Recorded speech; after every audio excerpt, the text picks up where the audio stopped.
ओम शांति।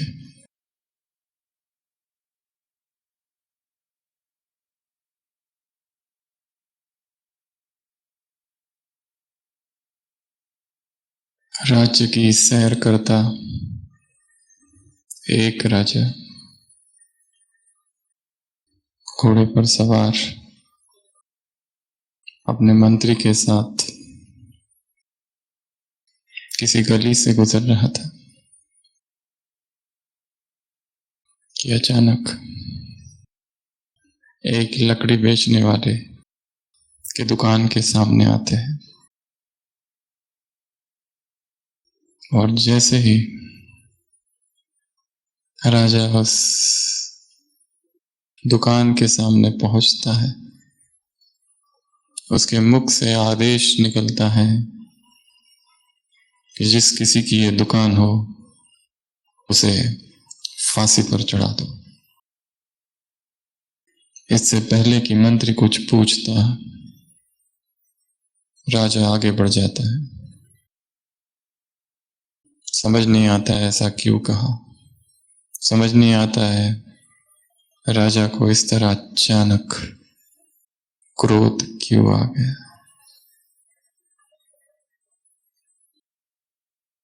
वो मंत्री दूसरा दिन भेष बदलकर उस लकड़ी बेचने वाले दुकानदार के पास पहुंचता है। वो चंदन का व्यापारी था और राजा उससे पूछता है, वो मंत्री पूछता है कि कैसे चल रहा है, और वो व्यापारी कहता है कि बहुत दुखी हूं, तो दुकान पर कोई आता ही नहीं। आते हैं, चंदन की लकड़ियों को सूंघ कर चले जाते हैं, आते हैं, भाव पूछते हैं, चले जाते हैं, पर खरीदता नहीं कोई। क्या करूं? और इसलिए अब तो मन में कई दिनों से एक ही विचार चल रहा है, या एक ही प्रार्थना है, प्रभु इस देश का जो राजा है वो यदि मर जाए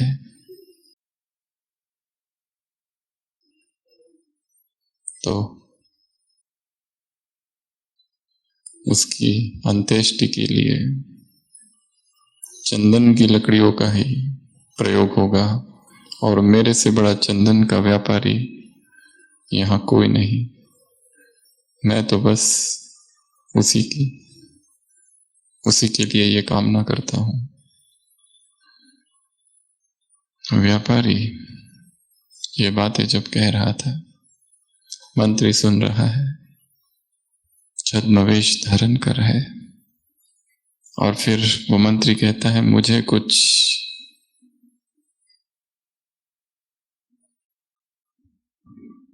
लकड़ियां चाहिए। राजा ने मंगवाई है और वो उसे कुछ पैसे देता है, बदले में वो चंदन की सुगंधित लकड़ियां लेकर वो मंत्री वहां से निकल पड़ता है, राजा के पास पहुंचता है और राजा से कहता है कि कल हम जहां पर रुके थे उसी लकड़ी के व्यापारी ने आपके लिए खास ये चंदन की लकड़ियां भेजी है।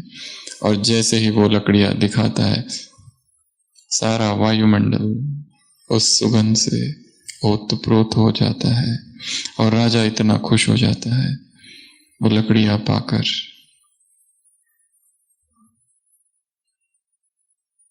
उसे समझ नहीं आता है मुझ में अचानक ये क्रोध क्यों उत्पन्न हुआ था।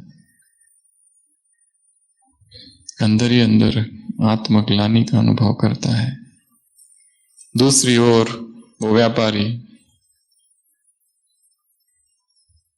सोचता है कैसा मेरे से पाप हो गया, इस राजा की मृत्यु की मैं कामना कर रहा था और उसने मुझे इतना धन दे दिया। और चंदन की लकड़ियां मेरे पास से ले गया।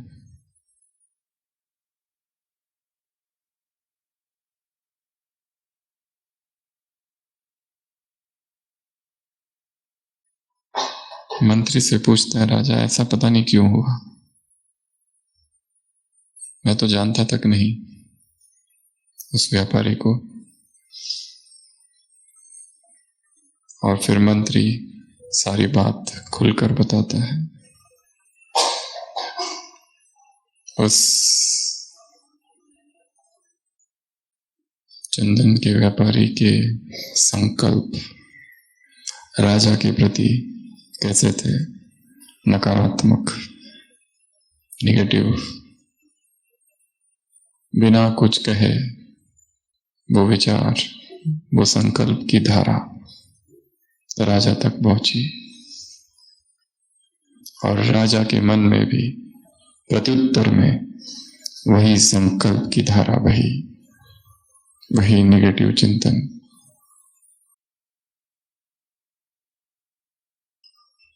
सारा संसार एक समंदर है प्रकंपनों का, ओशन ऑफ वाइब्रेशंस। जो जो हम सोच रहे हैं और जिस जिसके लिए सोच रहे हैं और जैसा जैसा सोच रहे हैं, वो सब कुछ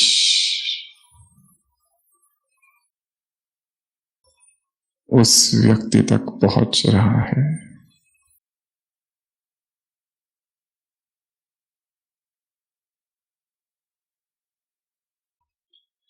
कोई माता चाहती है कि उसका पति ज्ञान में आए, परंतु पति दिन रात शराब पीता है,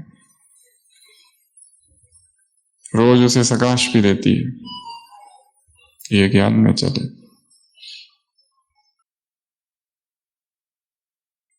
परंतु बहुत गहरे में और बहुत भीतर एक घृणा, एक नफरत, एक डीप हेट्रेड अंदर बैठा है और वही बाधा है उसके ज्ञान में आने में। तो जो जो हम सोच रहे हैं वो सब कुछ फैल रहा है। हर संकल्प एक ऊर्जा है। Every thought is an energy, and energy loves to move. और ऊर्जा का स्वभाव है बहना। और ऊर्जा सकारात्मक भी हो सकती है और नकारात्मक भी। इसलिए मन में निरंतर सतत महान विचारों का चिंतन हो, श्रेष्ठ संकल्पों में मन रमन करे। जैसे ही मन श्रेष्ठ संकल्पों से नीचे आता है, एन एम्प्टीनेस, एक खालीपन, एक वैक्यूम क्रिएट होता है, एक एम्प्टीनेस, रिक्तता। और इस रिक्तता को फिर किससे भरे ये समझ नहीं आता है, क्योंकि आत्मा की मूल प्यास सुख की है, मिलन की है। और ये प्यास और ये मिलन ज्ञान के अभाव में जब परमात्मा से नहीं होता, तब आत्मा शरीरों की तरफ भागती है।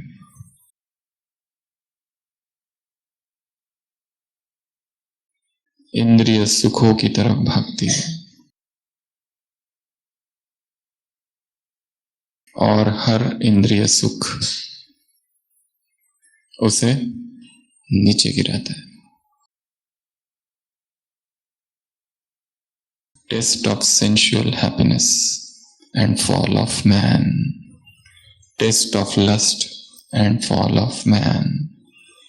और वो धड़ाम से नीचे गिरता है। फिर समझ नहीं आता है क्या हो रहा है और क्यों हो रहा है, क्योंकि आत्मा जब इंद्रिय सुखों को टेस्ट करती है, तब एक व्यसन सा हो जाता है। और जो ऊपर अतीन्द्रिय सुख है उससे धीरे धीरे वंचित हो जाती है। उसे सुख चाहिए, अगर अतीन्द्रिय सुख नहीं दिया गया तो वो इंद्रिय सुखों के पीछे भागेगी। ये स्वभाव है।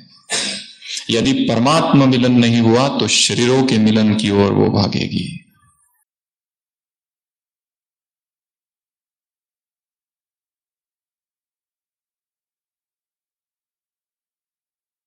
गीता में लिखा है टच बॉर्न हैप्पीनेस, वो हर सुख जो स्पर्श से उत्पन्न होता है दुख का कारण है। वो हर सुख जो स्पर्श जनित है, टच बॉर्न हैप्पीनेस, उससे क्या होता है? दुख। परंतु एडिक्शन गहरा है, कई जन्मों का है।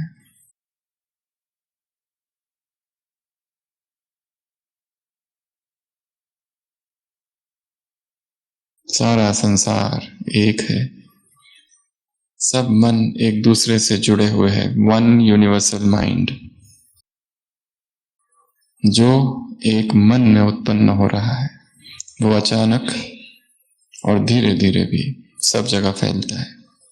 यदि मन में गहरी घृणा है, जैसे उस चंदन के व्यापारी में रोज रोज एक ही संकल्प था कि राजा मर जाए, राजा मर जाए, तो जिस समय राजा उस क्षेत्र में आया एक संकल्प टच हुआ कि जैसे मेरा कोई शत्रु है यहां पर उसे मार दिया जाए। उस व्यापारी को देखा तक नहीं, उसकी आवाज भी नहीं सुनी, उसकी प्रार्थना भी नहीं सुनी, फिर भी प्रकंपनों में इतना पावर, इतनी शक्ति है, दीवारों को भेद कर हृदयों में प्रवेश करती है।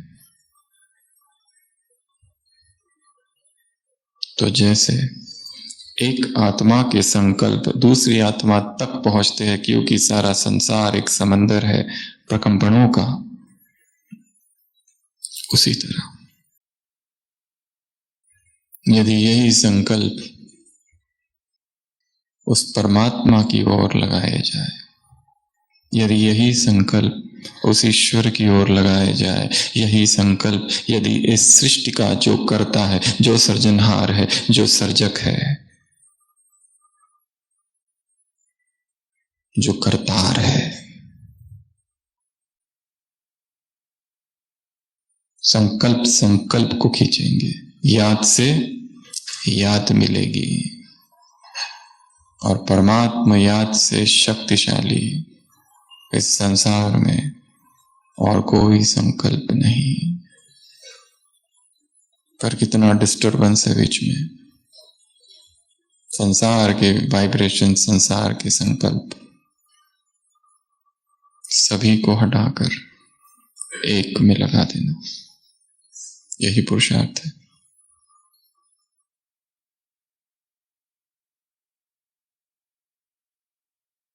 ठंडियों के दिन है और 1950 का दशक और कराची के उस गर्म वातावरण से यज्ञ यहां आ गया और इतने सारे यज्ञवत्स और वो ठंडी।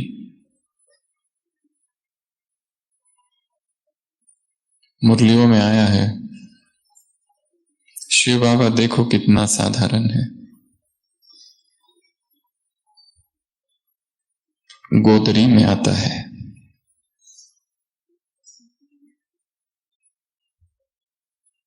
स्तन में आता है, गुप्त रीति से आता है, साधारण रीति से आता है, साधारण तन में आता है, रजई ओढ़े हुए ये ब्रह्मा इस तन में आता है।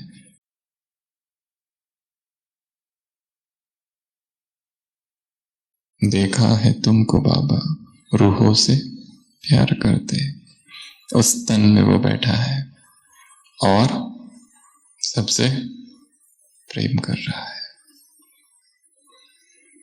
तो मुरलियों का ये प्रसिद्ध वाक्य है, गोदरी में करतार।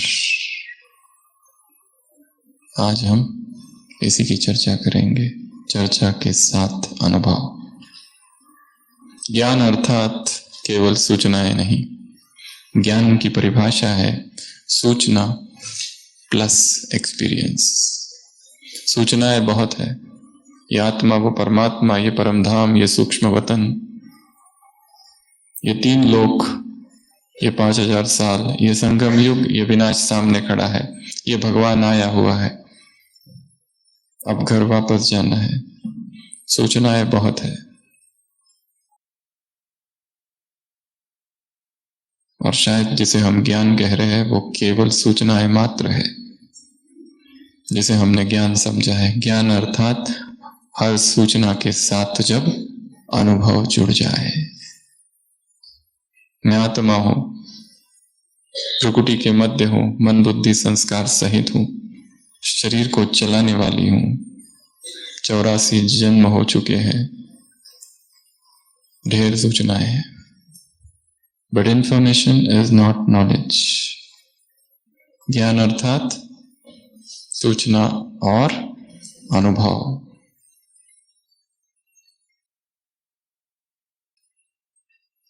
ज्ञान वास्तव में बाहर है ही नहीं, ज्ञान का स्रोत भीतर ही है। और वो ज्ञान है ही नहीं जो बाहर से आता है। स्वस्फुरित ज्ञान प्रज्ञा कहलाता है। प्रज्ञावान बन जाए चेतना, फिर उसे बाहर से कुछ भी सुनने की आवश्यकता नहीं। एक अवस्था ऐसी आए, एक अवस्था ऐसी आती है कि जो अब तक हम बाहर से सुन रहे हैं वो बाहर का सभी सुनना बंद हो जाएगा और मन से ही भाव्यक्त वाणी सुनाई देगी। बाहर कुछ भी नहीं है, सब भीतर है। भीतर सब कुछ रिकॉर्ड है, सब कुछ समाया हुआ है। हमारी सारी दौड़ बाहर है, सेवाओं की दौड़ बाहर है, योग की दौड़ बाहर है, ज्ञान की दौड़ बाहर है, सब बाहर बाहर बाहर। तीव्र पुरुषार्थ अर्थात कुछ न करना, करने से ही गड़बड़ हुई है। ये करूं वो करूं, ये करूं वो करूं वो करूं, कुछ न करो। जहां हो वहां स्थिर हो जाओ, केंद्र पर। परिधि भर घूमते घूमते घूमते घूमते भटक ही रहे हैं, भटक ही रहे, भटक ही रहे। स्पिरिचुअलिटी इज सेंटरिंग, सेंटर पे आ जाओ। डिसेंटरिंग डिस्टरबेंस का कॉज है। केंद्रीकरण, वापस। क्या करूं पुरुषार्थ? बताओ। जो कर रहे हो पहले उसको रोको।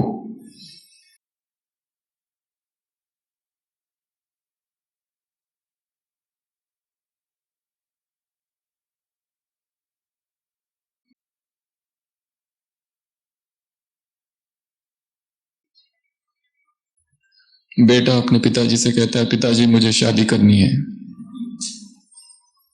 पिता कहते हैं बिल्कुल नहीं, तुम्हें जरा भी अकल नहीं है। जब तक तुम्हें अकल नहीं आती तब तक तुम शादी नहीं कर सकते। बेटा पूछता है अकल आने की निशानियां क्या है?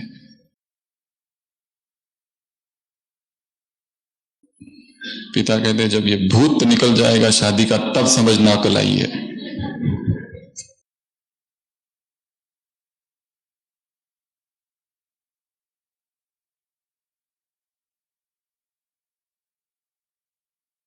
आत्म रियलाइजेशन, सेल्फ रियलाइजेशन, आत्म साक्षात्कार, सारा सुख यही है, सारी प्राप्तियां यही है।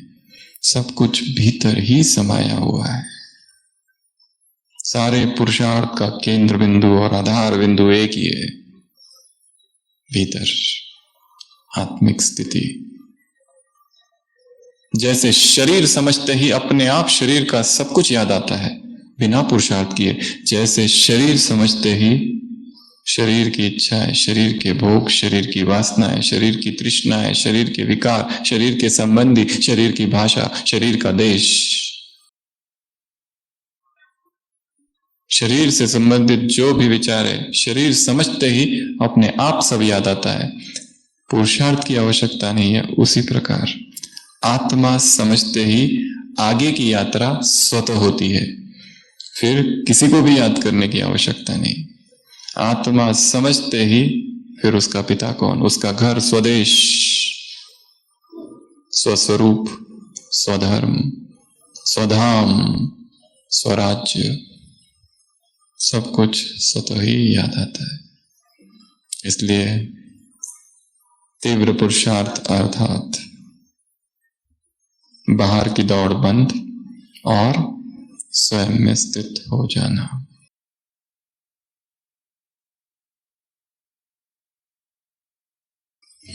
भगवान धरती पर आया और ऐसे आया कि किसी को पता ही नहीं चला, और जिसमें आया उसको भी पता नहीं चला। किस समय आया बताया नहीं जा सकता। बाबा कहते हैं मैं अतिथि हूं, कोई तिथि तारीख नहीं है। अवजानन्ति माम अमुड़ा, मूर्ख मेरा उपहास करते हैं मानुषी तमाश्रित। जब मैं मनुष्य देह में आता हूं तो, परंतु उस करतार को जिसने पहचान लिया, उस कर्ता को जिसने जान लिया और साधारण तन में आया हुआ उसे जान लिया और समझ लिया, उसका जीवन स्वतः ही परिवर्तित हो जाता है। सूफियों में कहानी है कि एक सूफी संत रात को सोता है और स्वप्न देखता है, और स्वप्न में देखता है कि वो स्वर्ग के राज्य में पहुंच गया है, और स्वर्ग के राज्य में पूछता है यहां क्या हो रहा है। जगह जगह पर राजमहलों में फूल सजाए हुए हैं, राजमार्ग सजे हुए हैं, जय घोष हो रहा है, जैसे जश्न है, कोई फेस्टिवल, कोई पर्व है। वो पूछता है क्या हो रहा है। उसे बताया जाता है आज भगवान का जन्मदिन है और भगवान की सवारी अभी यहां से जाने वाली है थोड़ी देर में। वो कहता है अच्छा। देखता है घोड़े पर सवार एक व्यक्ति और उसके पीछे हजारों लोग। वो झाड़ के पीछे खड़ा होकर देखता है और पूछता है क्या यही भगवान है। उसे बताया जाता है नहीं, ये भगवान नहीं है, ये जीसस क्राइस्ट है, और उसके पीछे ये उसके हजारों फॉलोअर्स है। थोड़ी देर के बाद घोड़े पर एक दूसरा व्यक्ति बैठा हुआ, उसके पीछे हजारों फॉलोअर्स। वो पूछता है क्या ये भगवान है। उसे बताया जाता है ये नहीं है, ये हजरत मोहम्मद साहब है और ये उसके फॉलोअर्स। थोड़ी देर के बाद पूछता है ये कौन है। श्री राम जी है। ये कौन है। कृष्ण है। ये कौन है। गुरु नानक देव जी है। एक के बाद एक, एक के बाद एक। उसे बताया गया था भगवान का जन्मदिन है, भगवान का है। आखिर में एक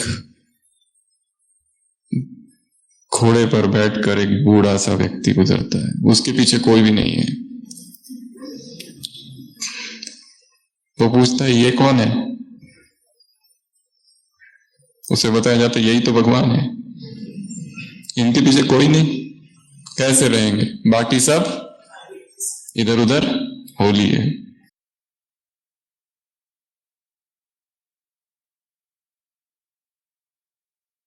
भगवान गुप्त है।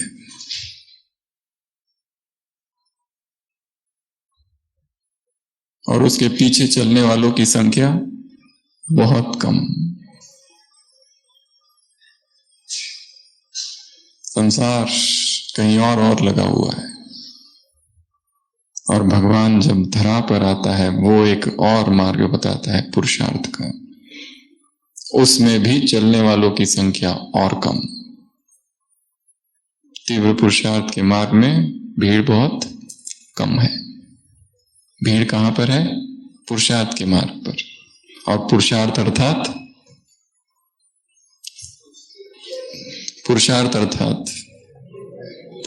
अर्थात अमृत वेला उठना। रेगुलर, नियमित, शक्तिशाली योग करना बिना नींद के।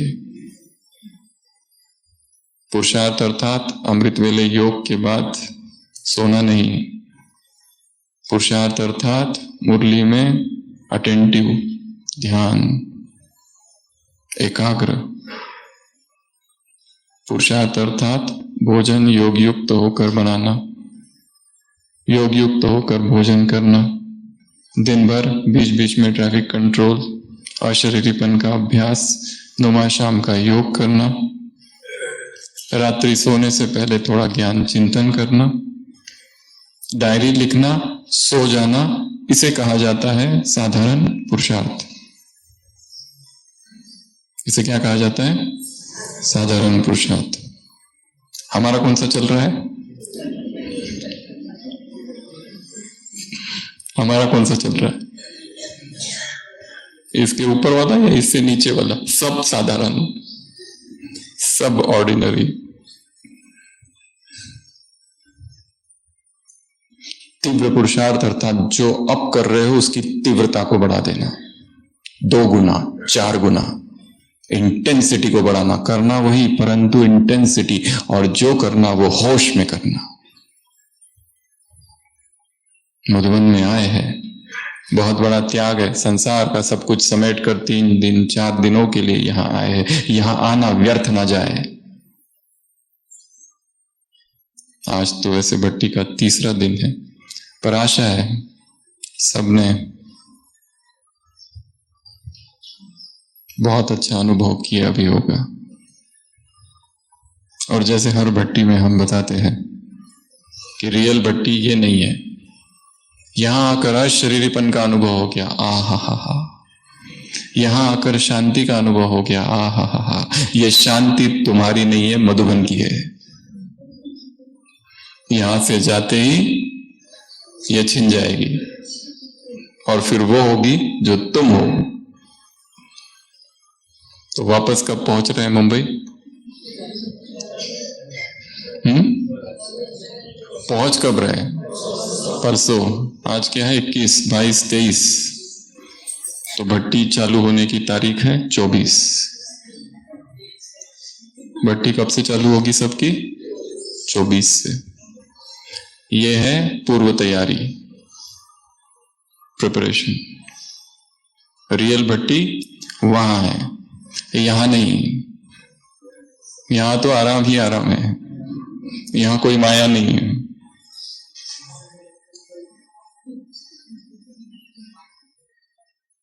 माया आबू रोड से ट्रेन में बैठने के बाद चालू होती है।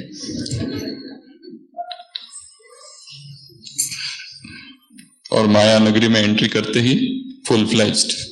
और यहां का प्रभाव 5 दिन 10 दिन, और 10 दिन के बाद एक मीठी सी याद रहती है, बहुत अच्छी भट्टी थी। क्या था उसमें? वो कुछ याद नहीं, वो बहुत अच्छा था जो भी था।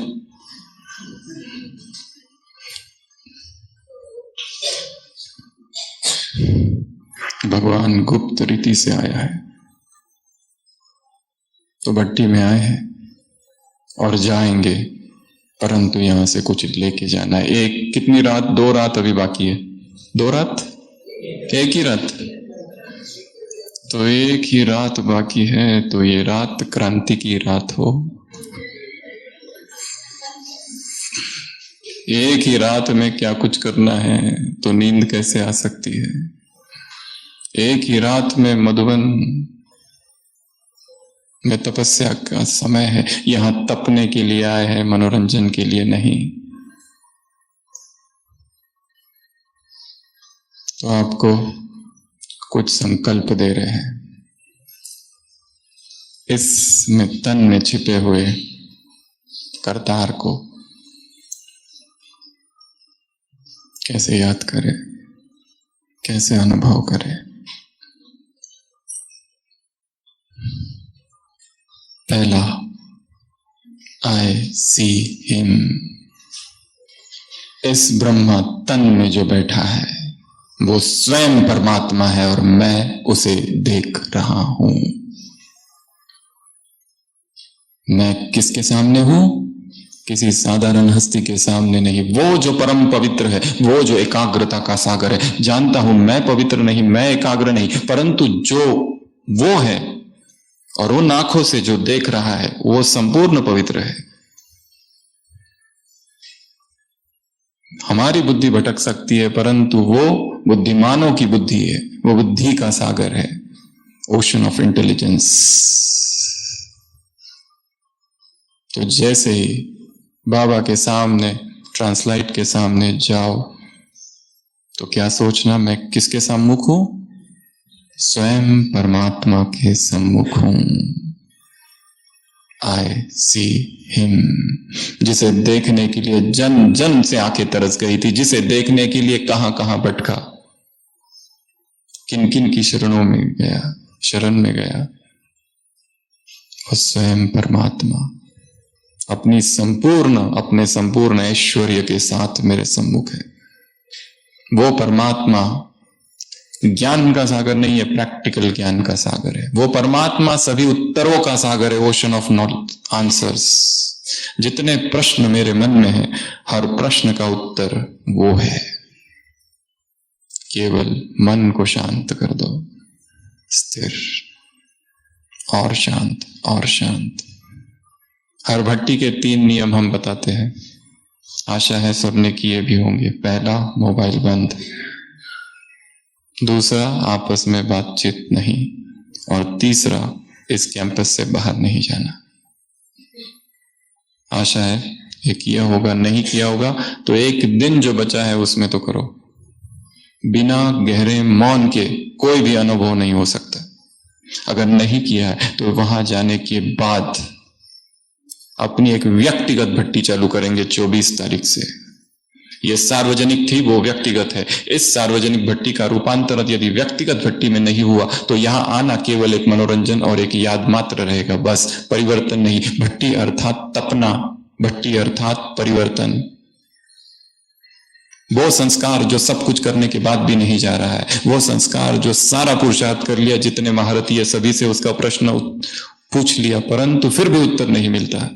ऐसा कड़ा संस्कार, ऐसी शरीर की कोई बीमारी, ऐसा मन की कोई बीमारी, उस पर नेक्स्ट 21 डेज काम करना है। सारे कुमार, यदि ब्रह्मचर्य लड़खड़ा रहा है तो 21 दिन केवल ब्रह्मचर्य ही फोकस होगा और कुछ भी नहीं। दिन रात संसार में जितनी किताबें हैं और संसार में भगवान ने जितना लिटरेचर प्यूरिटी का सुनाया है, वो सारा अध्ययन। किसी के संबंधों में हलचल है तो वो 21 दिन केवल संबंधों में मधुरता कैसे लाए, इसका अध्ययन करेंगे। जिसकी अमृत वेला ही नहीं हो रहा है, यहां पर किताब है, जाने से पहले वो किताब लेके जाएंगे। दिन रात वो एक ही किताब पढ़ेंगे, जब तक वो किताब का शब्द शब्द याद नहीं हो जाता तब तक। सबने देखी है ना किताब, अमृत वेले की, बाप दादा के महाभक्तियों का संकलन है। अभी उसी किताब का इंग्लिश वर्जन भी है।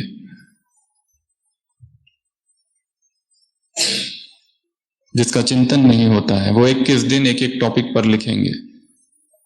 जहां सेवाओं का विस्तार करना है और सेवाओं का विस्तार नहीं हो रहा, वहां पर 21 दिन की खास भट्टी करेंगे सेवा केंद्र के में सेवाओं के लिए। जहां प्यूरिटी नहीं ठीक से चल रही, जहां विघ्न पड़ रहे बार बार बार बार किसी ना किसी कारण से,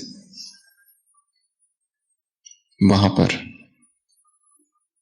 खास संकल्प के साथ एक भट्टी व्यक्तिगत। और जो भट्टी मैं करूंगा उसका विषय किसी को भी नहीं बताना है। जिसकी बुद्धि दिन रात भोजन में डूबी रहती है, वो भोजन से अनासक्ति की भट्टी करेंगे। जिनकी बुद्धि एकाग्र नहीं होती वो एकाग्रता की भट्टी करेंगे। जिनका योग नहीं होता है और थोड़ा सा ही बैठने के बाद उठने की इच्छा होती है, कौन उठाता है जब हम योग में बैठते हैं? तो अंदर की रेस्टलेसनेस ही उठाती है, और कोई काम नहीं है जो उठाता है। बैठते ही इधर खुजली उधर खुजली, स्थिर बैठ जाओ, स्थिर। एक सेंटर पर हम गए थे, वहां का भाई कह रहा था ये सेंटर 20 साल से एक भी विघ्न यहाँ नहीं आया, ये निर्विघ्न है। हमने कहा कैसे,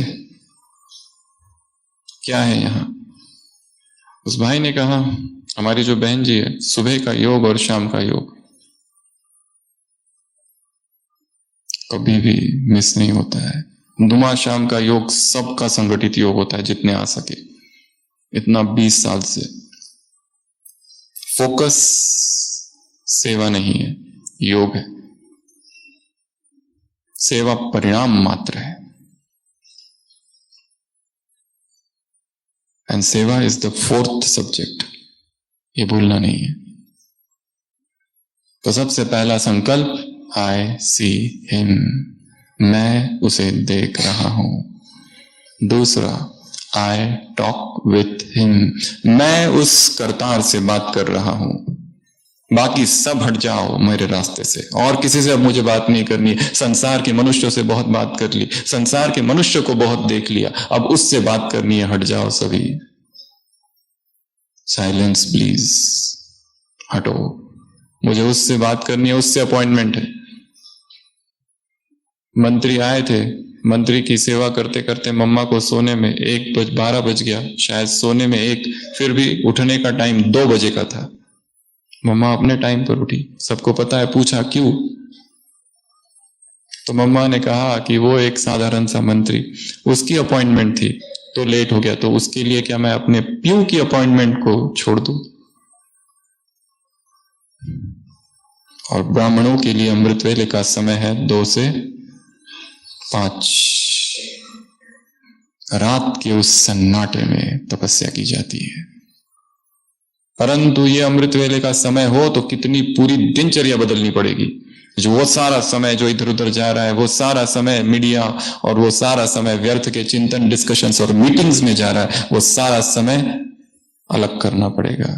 जल्दी सो जाओ। अमृत वेला उठने की 2 ही विधियां है। पहला, जल्दी सोना, और दूसरा,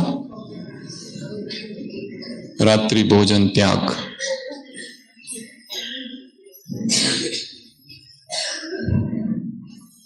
योगी एक ही बार भोजन करते हैं।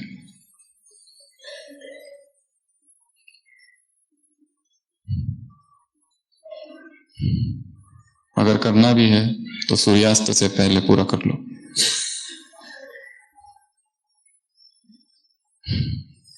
क्योंकि कितने काम करने हैं सुबह सुबह, कैसे आंख खुलेगी। परमात्मा प्रेम ही है जो तुम्हें अमृत वेला उठाता है।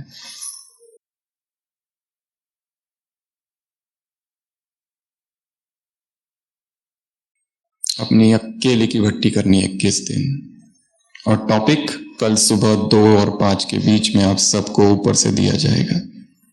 केवल बैठ जाओ, बाबा क्या करूं, तुम बताओ। दशरथ के यहां बेटा नहीं है, गुरु के पास जाता है, कहता है कुछ करो, जाई वेदी हो नाथ हित मोरा, ऐसा कुछ करो जिससे मेरा हित हो। ये नहीं कहता है पुत्र चाहिए, तुम समझते हो मेरा हित किस में है, यू डिसाइड। उसी तरह ऐसे प्लेन बुद्धि से बैठ जाओ, इससे पहले कि मैं उस कार्य क्षेत्र में, उस सेवा केंद्र, उस घर में जाऊं, बाबा कोई संकल्प दो, शक्तिशाली संकल्प, पावरफुल संकल्प, और वो मधुबन की भूमि में दिया गया संकल्प होगा, संसार में नहीं। ये तपोभूमि है, ब्रह्मा की तपोभूमि, तपोभूमि, कर्म भूमि, कर्मातीत भूमि है, सभी दादियों की कर्मातीत भूमि है। यज्ञ के सभी महारथियों के चरणों से पुनीत हुई ये भूमि है। स्वयं भगवान के कदम इस भूमि पर पड़े हैं। यहां किया हुआ संकल्प व्यर्थ नहीं जा सकता। तो कल सुबह सभी संकल्प लेकर जाएंगे कि वहां जाकर मुझे अपनी एक भट्टी करनी है, शक्तिशाली। डेट, एक एक दिन क्या क्या किया उसका चार्ट रखेंगे। अगर वो ब्रह्मचर्य की भट्टी है तो 21 दिन का अखंड ब्रह्मचर्य हो, शक्तिशाली ब्रह्मचर्य। वो नया संस्कार बनेगा।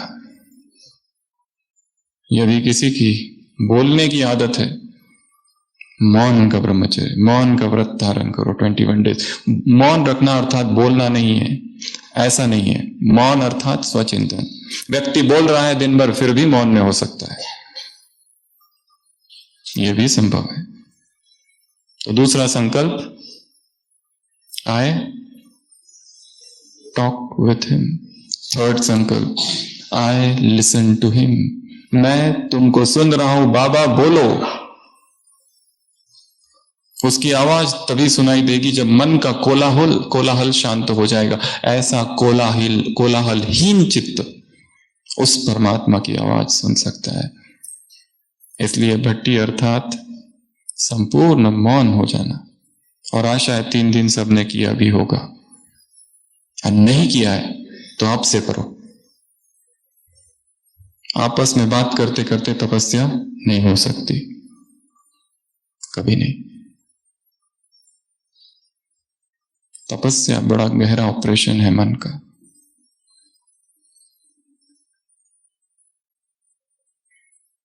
उसको सुनो। चौथा, आई टच हिम।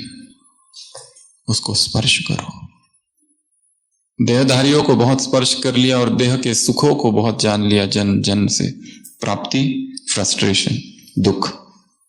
अब उसको छुओ जो निराकार है। आत्मा जाए और उसे स्पर्श करे, फील करो वो कैसा है।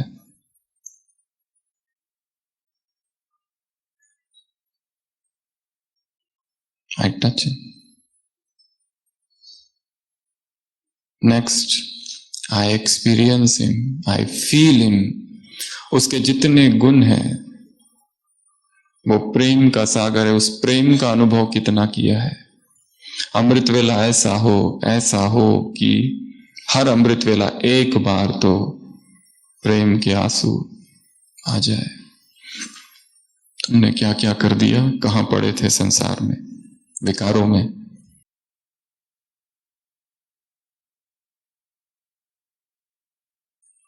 जितनी अधिक पवित्रता होगी उतना अधिक पवित्र प्रभु प्रेम का अनुभव होगा।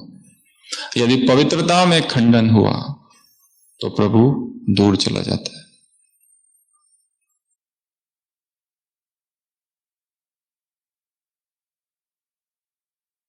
वो पवित्रता का सागर है।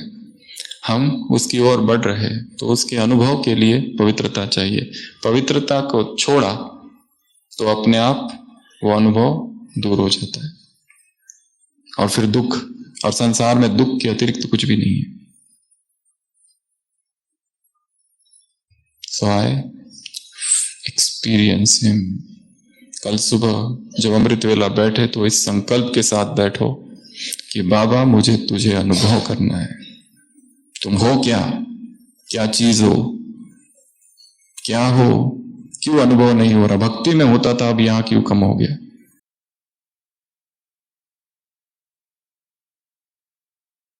Next, I do everything for him. मैं सब कुछ जो कर रहा हूं केवल तुम्हारे लिए कर रहा हूं, मेरा अपना कुछ भी नहीं है। I am a tool, a instrument. तुमको जैसे यूज करना है करो। तुम चाहते हो मैं यहां रहूं तो यहां, तुम चाहते हो मैं कहीं और तो कहीं और। मेरी अपनी कोई इच्छा नहीं है, जहां रखना है रखो। यह समर्पण भाव।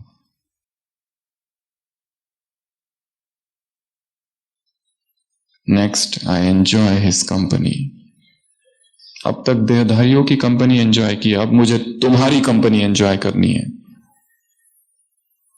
अंग्रेजी में लेखक ने लिखा है, When I forget that God is my supreme companion, I feel lonely। मुझे अकेलापन तभी आता है, कब? जब मैं ये भूल जाता हूं कि वो मेरा परम साथी है। तो ये संकल्प है शक्तिशाली। Next, I praise you. मैं केवल तुम्हारी महिमा गाता हूं और किसी की नहीं। भक्ति में त्राटक योग सिखाते हैं। त्राटक योग अर्थात एक बिंदु पर केंद्रित हो जाओ, बस। उसी तरह अमृत वेला ये अभ्यास करके देखो कि शिव बाबा वो ज्योति बिंदु, अब और कुछ भी नहीं देखना है, केवल उस बिंदु को 1 घंटा तक देखते रहो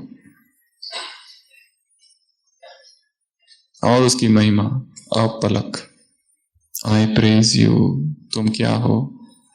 नेक्स्ट, आई थैंक यू, जो कुछ तुमने दिया है अब तक उस सब के लिए तेरा धन्यवाद। सब कुछ यहां पहुंचे हैं वो उसी की कृपा है। अगर वो न उसकी कृपा ना होती तो यहां तक नहीं पहुंचते। जो पुरुषार्थ कर रहे हैं वो भी उसी की कृपा है। बिना हरि कृपा मिले नहीं संता। इतनी महान आत्माओं का संग मिल गया, मधुबन में आ गए, ये बहुत बड़ी उस पर उसकी कृपा हम पर हो गई है। अगर उसकी कृपा हुई हम मधुबन में पहुंचे और यहां आने के बाद भी अगर वैसे ही रहे जैसे थे पहले तो इसे क्या कहेंगे। यहां आना जीवन का टर्निंग पॉइंट बन जाए, इसलिए कहा ये रात आज की क्रांति की रात हो। सोचो कल सुबह शरीर छूटने वाला है 6 बजे,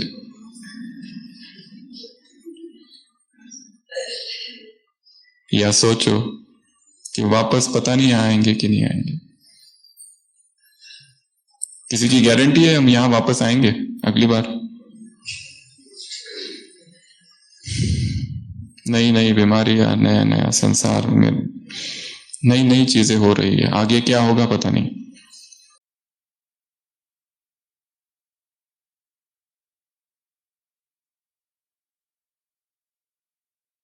अगला, आई लव यू, मुझे केवल और केवल तुमसे प्यार है।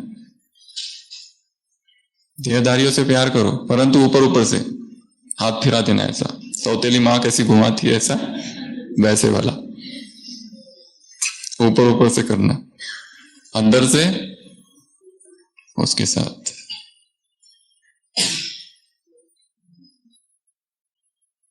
अगला,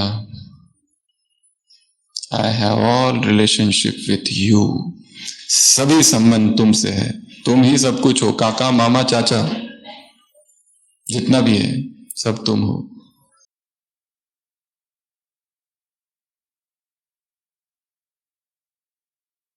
और अनुभव करना कि वास्तव में है दोस्त का अनुभव।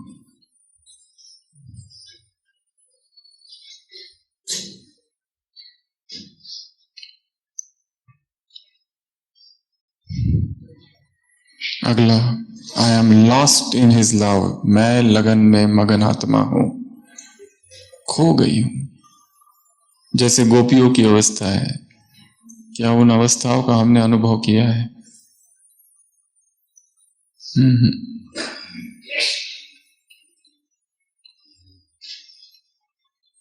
हमें याद है जब हम ज्ञान में नहीं थे और भगवान की खोज कर रहे थे, वो खोज इतनी इंटेंस, इतनी तीव्र थी, इतनी तीव्र थी कि सब कुछ छूट गया था संसार। हमें पता नहीं था, ब्रह्मा कुमारी से हमें पता नहीं था कि भगवान आया है, परंतु खोज थी उसकी, और वो खोज इतनी तीव्र थी कि एक बार हमें याद है 3 दिन और 3 रात हम नागपुर में थे। हमारे भाई का वो जो मेडिकल कॉलेज का हॉस्टल था, उस हॉस्टल में 3 days 3 nights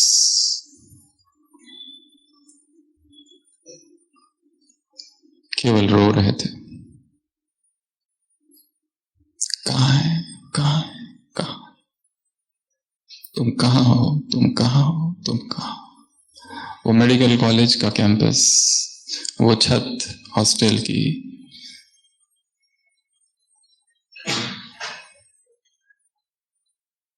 ऐसी प्यास थी कि उसके अतिरिक्त कुछ भी नहीं चाहिए, कुछ भी नहीं, ये संसार नहीं चाहिए। आई हेट दिस वर्ल्ड, कुछ भी नहीं यहाँ का। ये सारा मेडिकल प्रोफेशन और ये सब सर्टिफिकेट, ऐसा समय आएगा तो हमने सोचा है सब जला के फाड़ देंगे, हमको चाहिए ही नहीं। संसार और संसार के प्रति ऐसा वैराग जागा था। तो लगन में मगन, बिना वैराग के यह संभव नहीं है। संसार और भगवान दोनों एक साथ नहीं मिल सकते।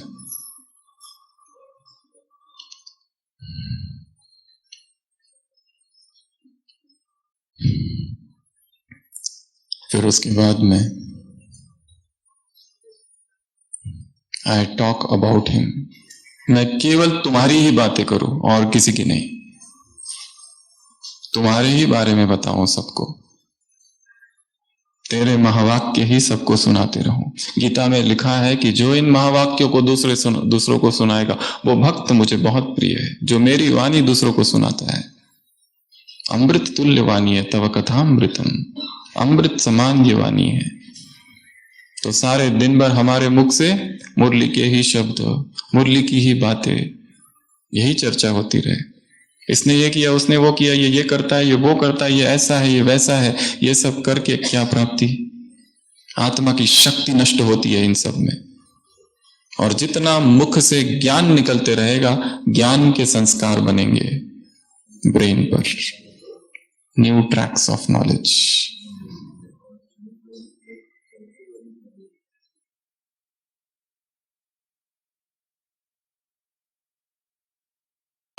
अगला, I am under his canopy, मैं उसकी छत्र छाया में हूं। यहां से सीढ़ियां उतरते उतरते अनुभव करो, कोई छत्र छाया चल रही है। भोजन करते करते अनुभव करो, उसकी छत्र छाया का हाथ सिर पर है। हर समय, हर दम, हर पल वो इर्द गिर्द है। अगला, आई सरेंडर अनटू हिम, बाबा मैं समर्पण करता हूं तेरे सामने, तेरे प्रति। जो सेवाएं मुझसे करानी है करा, जो मेरे मुख से बुलवाना है बुलवा। ये शरीर तुझे अर्पित है, ये मन, ये धन, ये तन, ये बुद्धि, ये संस्कार, सब कुछ। अपने सभी संबंधों को बाबा के सामने, ये एक अच्छा एक्सपेरिमेंट है। हमारे आपसी जो संबंध है घर में, पति पत्नी, बहन भाई, बहने बहने, भाई बहने, बाबा के सामने रखो और बाबा को कहो कि बाबा ये सभी मेरे संबंध है, क्या ये तुम्हें स्वीकार है? Do you accept them? यदि उसमें विकारों की गंध है तो वो अस्वीकार हो जाएंगे। यदि उसमें घृणा है, नफरत है, आसक्ति है तो वो भी अनएक्सेप्टेबल है।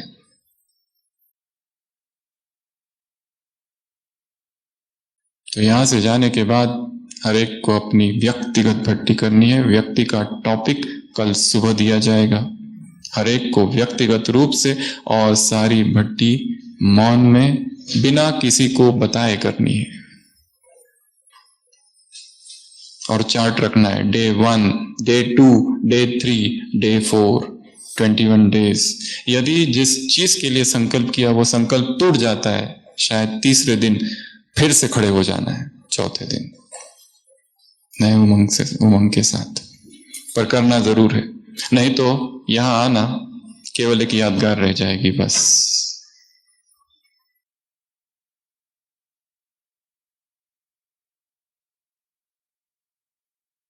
कितने हुए? 15। लास्ट एक तू ही। क्या कहना बाबा से एक बार रोज? एक तुम ही सब कुछ, और कुछ नहीं। और जो कहो मुआर्त पुकार हो चेतना की, हृदय से सब कर लिया, सारा पुरुषार्थ कर लिया, पर ये विकार, ये एडिक्शन, ये व्यसन, ये कमजोरी, ये इम्परफेक्शन इतना कड़ा है, इतना गहरा है, ये उदासी कैसे मिटे बाबा? तू बता।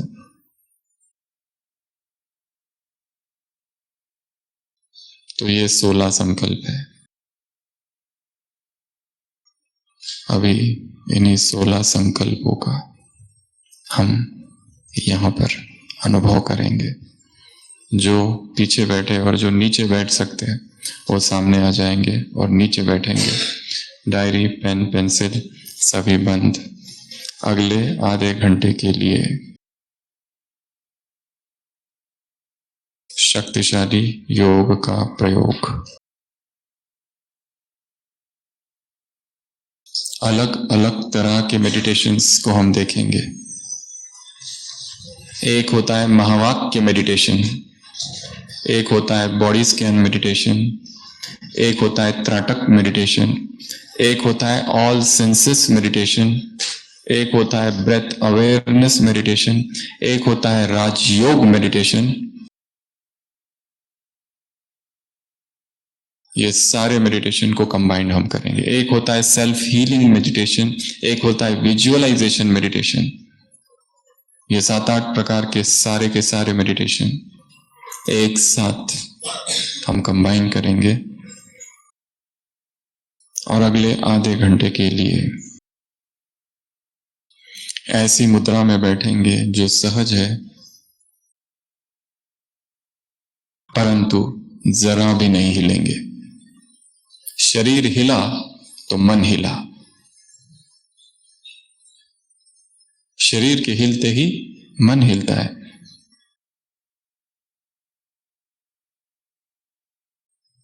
आधा घंटा तो हम अपने आप को इतना स्थिर बिठा दे, निश्चेष्ट, बिना किसी चेष्टा के। जहां हाथ रख दिया बस रख दिया, उंगली भी ना हिले, बस स्थिर।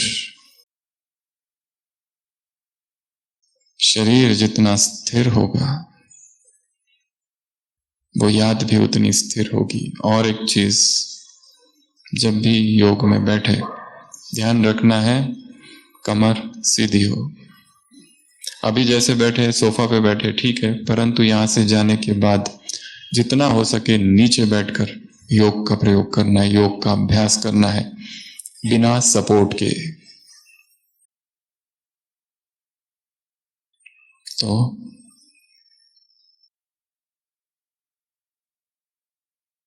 चले सभी स्थिर।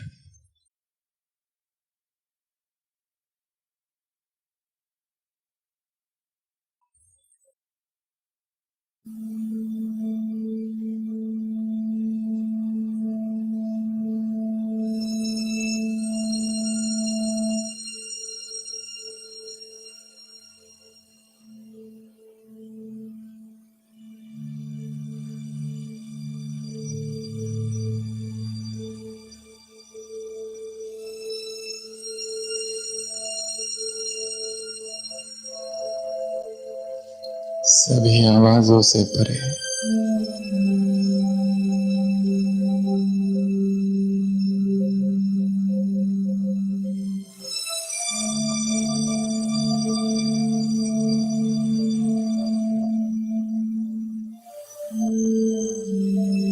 कुछ पल के लिए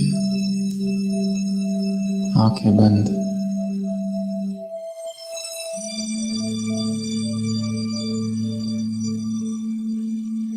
अपने इर्द गिर्द जो भी आवाजें सुनाई दे रही है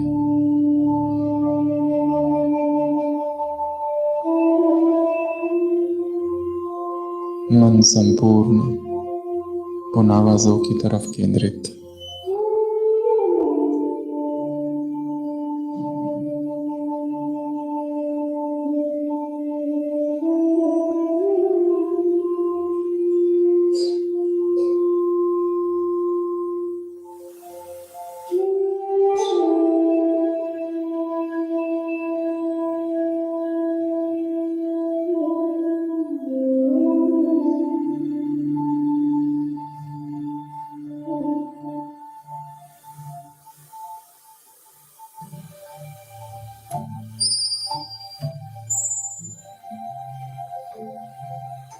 शांत मन,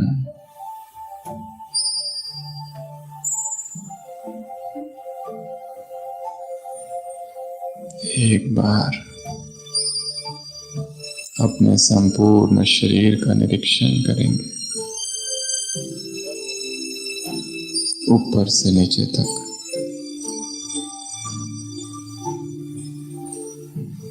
एक एक अंग का निरीक्षण,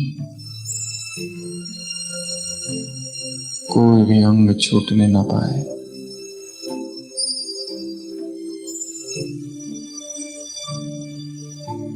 मस्तक, चेहरा, जो तनाव चेहरे पर है साक्षी होकर उसे देखते जाएंगे।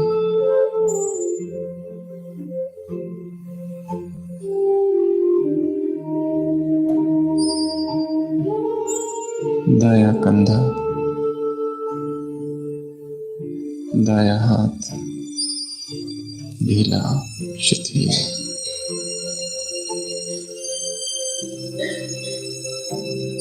दाएं हाथों की उंगलियां, बाया हाथ ऊपर से नीचे तक शिथिल, छाती का भाग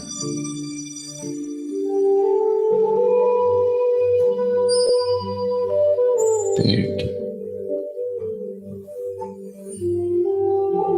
पीठ, कमर, एक एक अंग को ढीला छोड़ते जाएंगे। दाया पैर,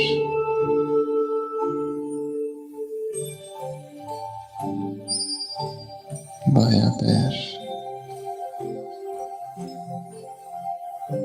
दोनों पैर,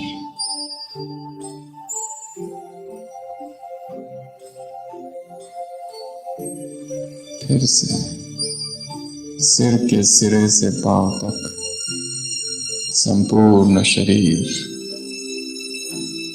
शिथिल,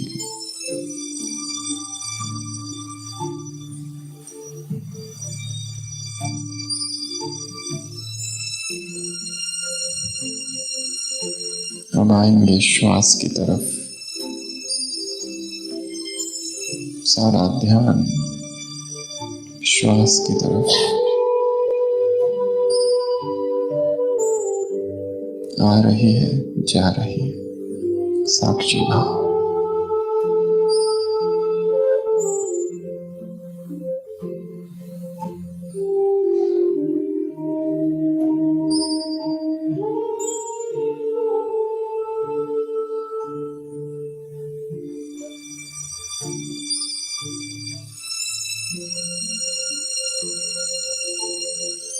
देह के भव्य भाल पर विराजमान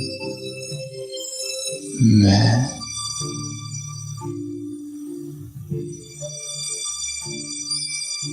एक चैतन्य ज्योति हूं। अनुभव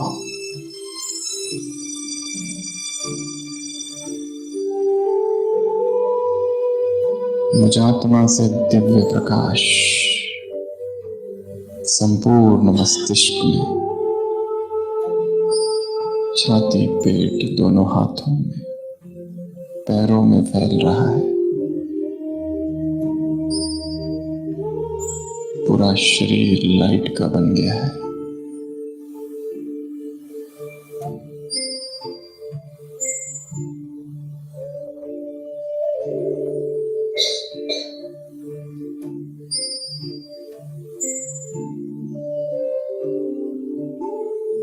अब इसी देह के साथ, इसी प्रकाश के शरीर के साथ मैं आत्मा ऊपर और ऊपर, इस संसार से परे, आकाश से पार, सूक्ष्म वतन में हूं। अव्यक्त बाप दादा सम्मुख सभी आंखें खोलेंगे और अपलक बाबा से दृष्टि लेंगे।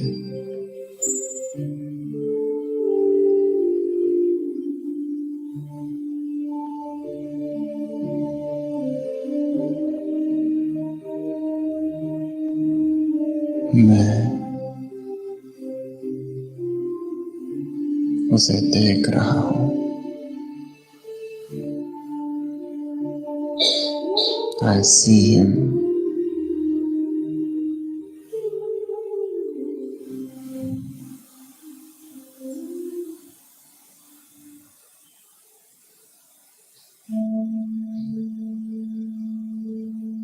I feel him. महसूस कर रहा हूं। श्री बाबा की अनंत किरणें शक्तियों की अनंत धाराएं, पवित्रता की रश्मियां मुझ आत्मा पर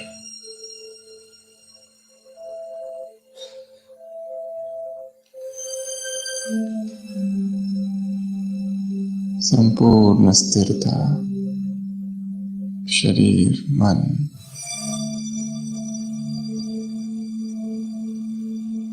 I touch him, मैं उसे स्पर्श कर रही हूँ।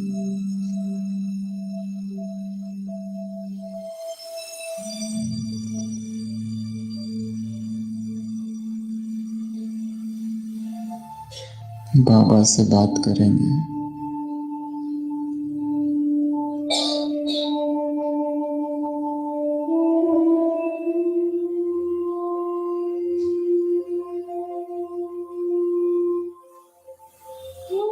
बाबा, क्या आदेश है तुम्हारा मेरे लिए?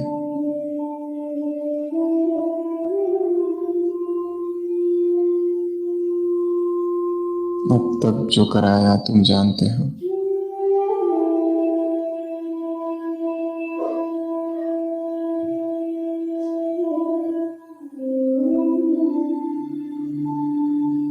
I listen to him. सुनने का प्रयत्न करेंगे वो क्या कह रहा है।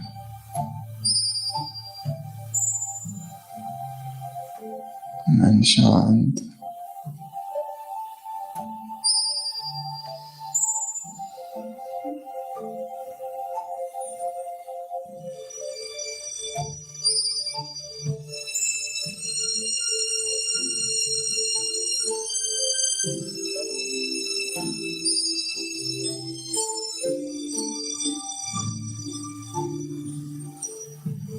I enjoy your company.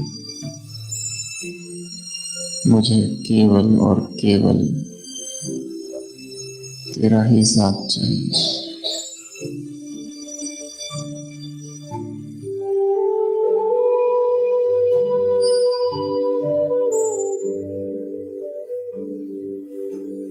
मैं जो कुछ कर रहा हूँ, कर रही हूँ, केवल तुम्हारे लिए।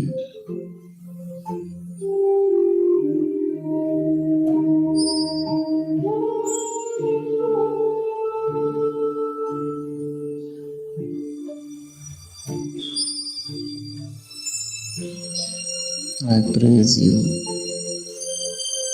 केवल एक की महिमा।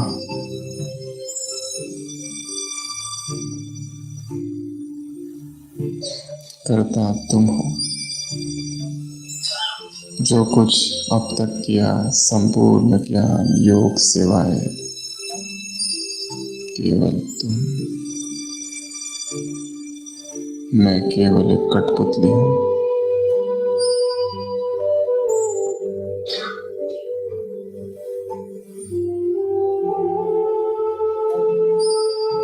I thank you. बहुत गहराई से, हृदय से तेरा शुक्रिया। तूने जहां रखा है, जिन लोगों के बीच रखा है, जिस परिस्थितियों में रखा है, यही best place, best persons, best time है।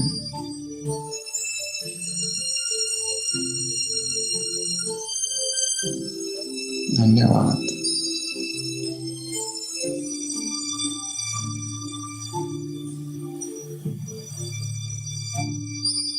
देखना, एक बड़ा सा स्क्रीन लगा हुआ है। फिर से आंखें बंद और मन की आंखों से देखेंगे जीवन में अब तक जो सबसे कठिन से कठिन पेपर थे, सबसे बड़े से बड़े विघ्न थे, वो कौन से थे और अंततः बाबा ने कैसे मदद की।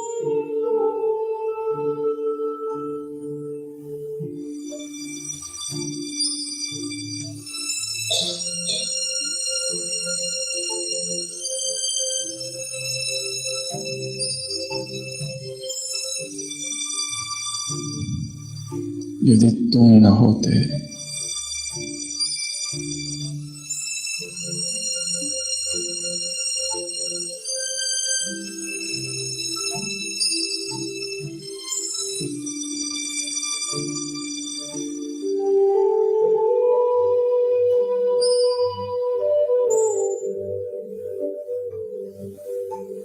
बाबा,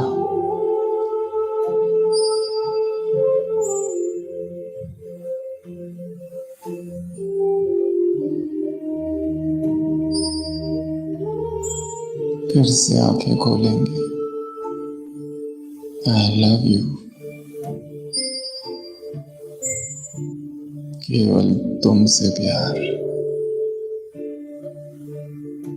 तुमसे सर्व संबंध,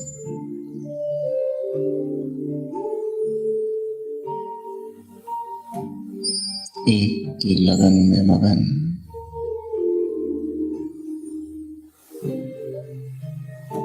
एक का सहारा,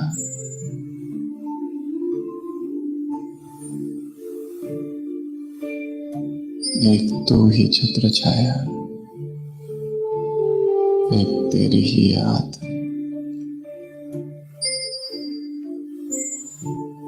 बाबा,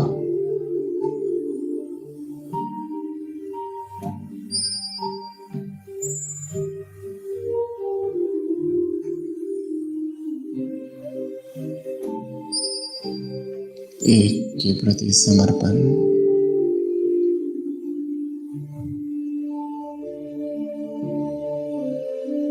एक तू ही।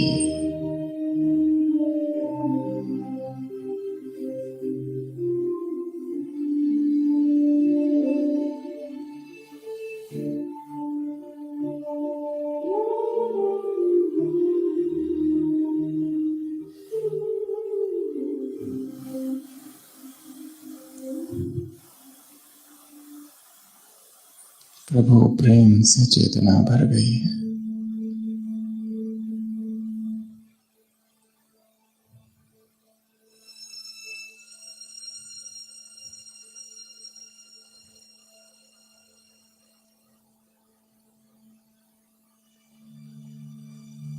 अब मैं फरिश्ता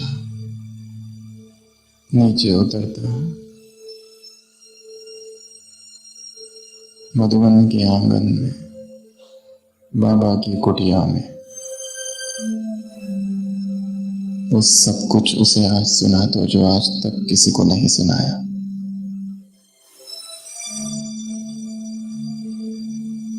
बाबा,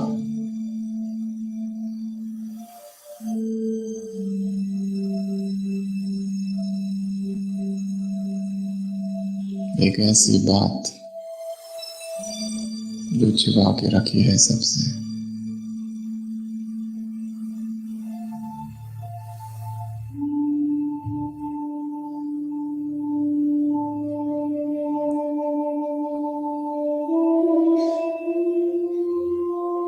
एक कागज पर वो बात को लिखकर। कुटिया में एक अग्नि कुंड है, उसे उस अग्नि कुंड में मैं डाल रहा हूं।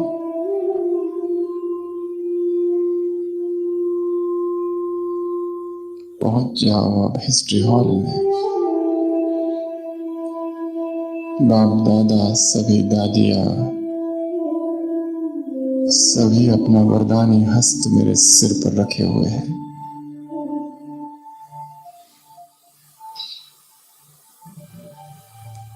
इन सब की दुआएं मेरे साथ चल रही है।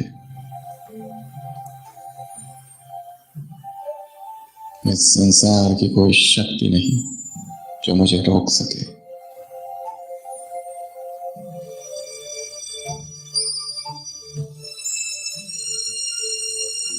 शांति स्तंभ की परिक्रमा।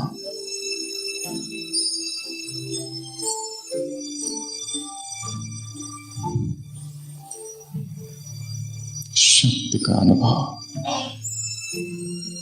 बाबा का कमरा, वो नैन नूरानी,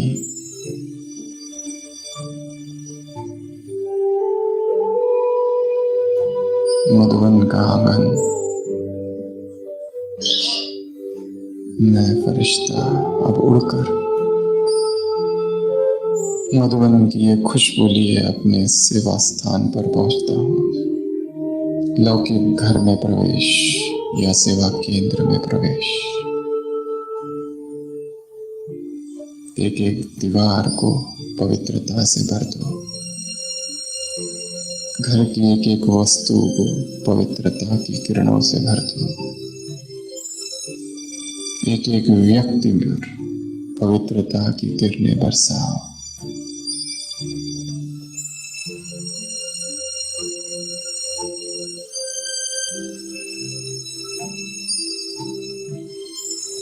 ऑफिस, वो रास्ते रोज के, वो फैमिलियर फेसेस, सभी को प्योरिटी की किरणें।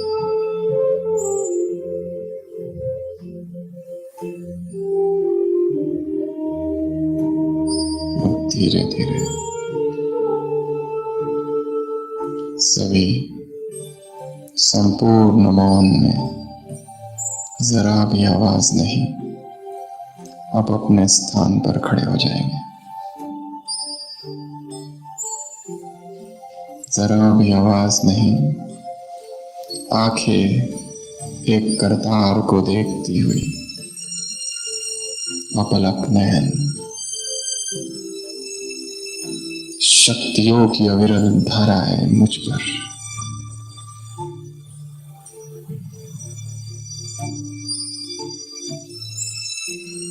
इसी अवस्था में सामने देखते हुए ही अपने आसपास जो दो लोग हैं उनके हाथ पकड़ेंगे, इस तरह भाई भाइयों की तरफ, बहनें बहनों की तरफ, आंखें बंद, आंखें बंद, सारा शरीर ढीला छोड़ देंगे।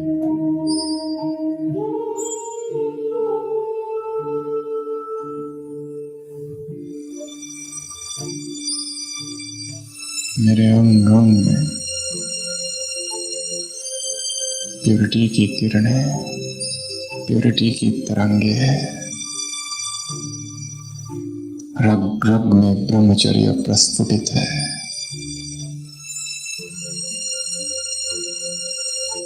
मैं परम पवित्र आत्मा हूं। रोम रोम में, रोए रोए में पवित्रता। मेरे दोनों हाथों से पवित्रता की किरणें इन दो आत्माओं को जा रही है और इन आत्माओं की पवित्रता की किरणें मुझ में आ रही है। मैं बाल ब्रह्मचारी हूं, बाल ब्रह्मचारिणी हूं। आंखें बंद, अनुभव।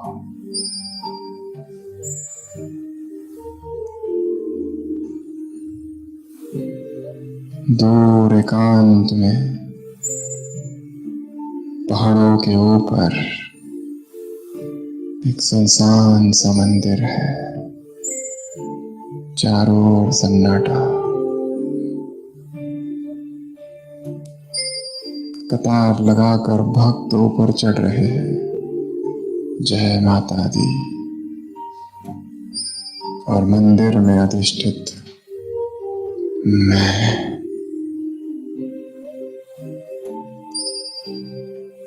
अष्टभुजाधारी दुर्गा हूं। शिव की जो शक्ति है मैं हूं। शिव की अर्धांगिनी हूं।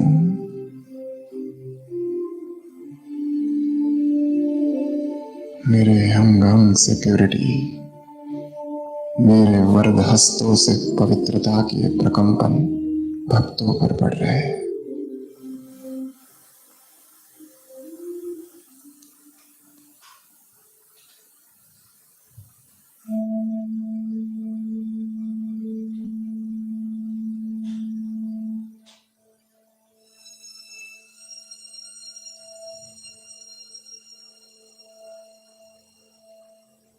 महिषासुरमर्दिनी जगत जननी जगन्माता मैं हूं।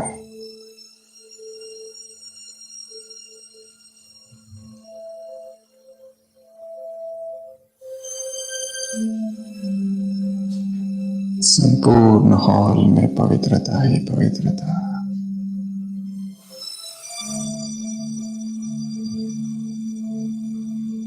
परम धाम से भी पवित्रता के सागर शिव बाबा की पवित्र किरणें मुझ पर। मेरा एक एक अंग प्रत्यंग शुद्ध हो रहा है। मन का एक एक कोना वासना रहित हो रहा है।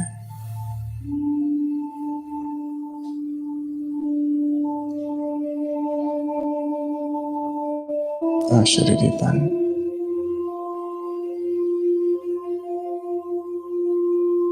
शरीर जैसे है ही नहीं।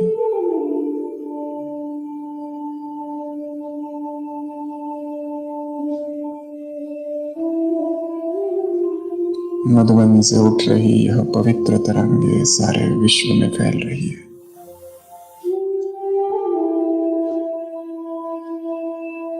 अब धीरे से वापस अपने स्थान पर बैठेंगे, आंखें उसी को देखती।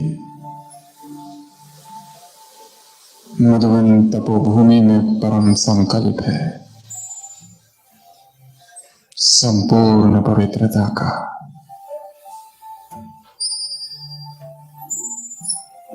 शुद्ध मंशा से किया हुआ, प्योर इंटेंशन से किया हुआ यह पवित्र संकल्प और शिव बाबा के दृष्टि का मिलन हो रहा है।